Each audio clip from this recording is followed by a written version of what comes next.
Espresso is the fundamental ingredient to every coffee beverage we love. And that's why we've partnered with top Canadian third-wave specialty coffee roasters. But these coffees need to be dialed in to get the best flavors possible. I'm Sarah Dooley, here to help you dial in your next coffee. Now we've added scales to this workflow to show another way to achieve consistency. If your grinder measures by weight, have it set to 18 grams for a double shot, and place the single wall double shot basket in the portafilter, then we're at the same starting point.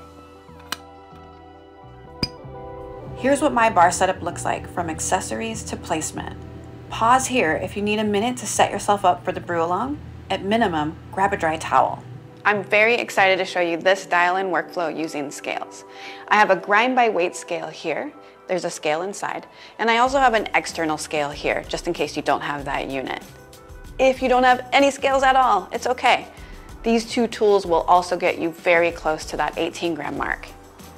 Let's get started. My grinder is currently set to dish out about 18 grams of coffee, and it will get us really close to that because of that integrated scale.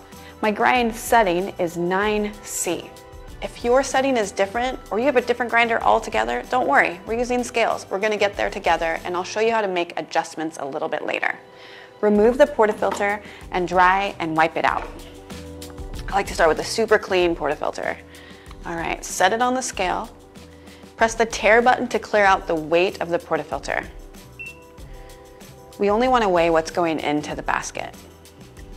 We're heading over to the grinder, but we'll make a quick pit stop to purge the brew group for 2 short seconds to refresh the system. Insert the portafilter into the grinder forks and press the play button. My brew recipe is 18 grams of freshly ground coffee, 25 to 30 seconds of brew time, and that will yield just under 2 ounces of espresso in the cup. It does look like there's a lot of coffee, but it is 18 grams, and I'll prove it. Head back to the scale carefully. That's it, 18 grams, that's just what we wanted.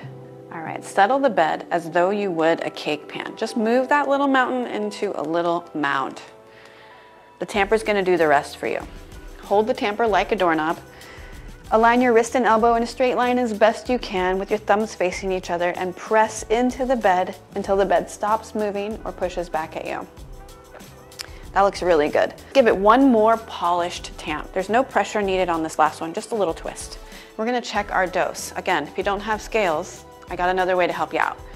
Looking at this tamper, there's a little metal line. That tamper's metal line should rest just beneath the rim of your basket. If you have too little, add a little more coffee and re-tamp. If you think you have too much, or you're just not quite sure, grab the razor tool, head over to your knockbox, and shave it across the surface of the bed. If you have the right dose, it should just barely touch it, and no coffee should come off. Using any of these, or these two tools, should get you really close to 18 grams. Now wipe off the edge of the basket to free it of any coffee grounds, insert it into the brew group, press the double cup button.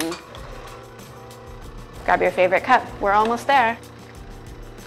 You shouldn't see the first drop of espresso until around the 7 to 9 second mark. The machine starts at a low pressure and water is moved through the puck up to high pressure. That's called pre-infusion. This will result in a slow saturation of the bed and a full extraction of sugars, acids, omegas, and lipids that make up a delicious espresso. There's the shot I was looking for. Did your shot look and taste like mine? The #1 goal of adjusting the grind is to either slow down or speed up the flow of water through the coffee bed. Don't be afraid of this step. We can always adjust it back. If the water flow is too fast, the coffee may taste sour. Adjust the grind a couple of notches finer to slow down the water flow through the bed. If the flow is too slow, the coffee could taste bitter or roasty. Adjust the grind a couple of notches coarser to speed up the flow of water through the coffee bed. Over time, all these steps will become second nature, and you'll go from having good coffee sometimes to great coffee every time. I'm Sarah Dooley, here to help you dial in your next coffee.